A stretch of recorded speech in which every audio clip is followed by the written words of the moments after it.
જીવનમાં બધું કરજો સાહેબ, પણ તમારા લીધે કોઈ નિર્દોષ વ્યક્તિની આંખોમાં આંસુ આવે અને એની આંતરડી કકડે ને, એવું ક્યારેય ન કરતા. કારણ કે કર્મ કદી કોઈને છોડતા નથી.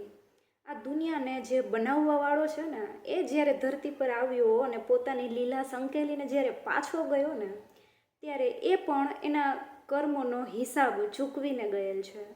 તો હું અને તમે તો માણસ છીએ, તો આપણા કર્મ તો આપને ક્યારેય નહીં છોડે. આજકાલ સંબંધોમાં ચીટિંગ, ફરેબ, દિલ દુખાવવું, આ બધું બહુ સામાન્ય થઈ ગયું છે. અને ક્યારેક માણસો બીજાની સાથે ચીટિંગ કરીને, એની સાથે ખોટો વ્યવહાર કરીને એમ સમજે છે કે હું તો ખૂબ સ્માર્ટ છું અને સામેવાળો વ્યક્તિ તો ખૂબ મૂર્ખ છે. પણ ના સાહેબ, એ મૂર્ખ નથી. કદાચ એવું બને કે સંબંધોને વધારે મહત્ત્વ આપ્યું હોય એને. પણ એટલું યાદ રાખજો કે જ્યારે વ્યક્તિની સાથે ખોટું થાય અને વ્યક્તિ બદલાની ભાવના પણ ન રાખે અને એ જ્યારે પ્રકૃતિ ઉપર છોડી દે છે ને બધું, ત્યારે એ સામેવાળા વ્યક્તિએ જે ખોટું કર્યું છે ને એની સાથે બદલો આ પ્રકૃતિ જ લે છે, ઈશ્વર લે છે એનો બદલો. અને તમારી સાથે કોઈ ખોટું કર્યું, સાચું કર્યું, એ બધું ઈશ્વર ઉપર છોડી દો. તમને કદાચ ખોટા એક્સપ્લેનેશન વ્યક્તિ આપી શકશે કે આમ હતું, આમ હતું.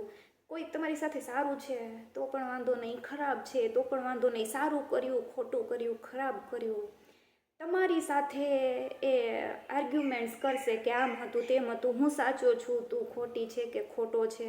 જે હોય સાચા ખોટાની બધી હકીકત અહીંયા ચાલશે. પણ ઉપર જ્યારે જશો ને સાહેબ, ત્યારે તમારું કે મારું કોઈનું નહીં ચાલે. ત્યાં કુદરતનું રજિસ્ટર ખુલશે એક એકનું. ત્યાં બે વ્યક્તિનો હિસાબ નહીં થાય, ત્યાં માત્ર કર્મોનો જ હિસાબ થાય છે. અને જ્યારે ઉપરવાળાની અદાલત ચાલે છે ને, ત્યાં નીચેવાળા કોઈની અહીંયા વકીલાત નથી ચાલતી. એટલે પોતાના કર્મો ખૂબ શુદ્ધ અને સારા રાખવા. કારણ કે પ્રકૃતિનો એ જ નિયમ છે કે અંતે હું જે દઉં છું ને બીજાને, હરીફરીને એ જ મારી પાસે પાછું આવે છે.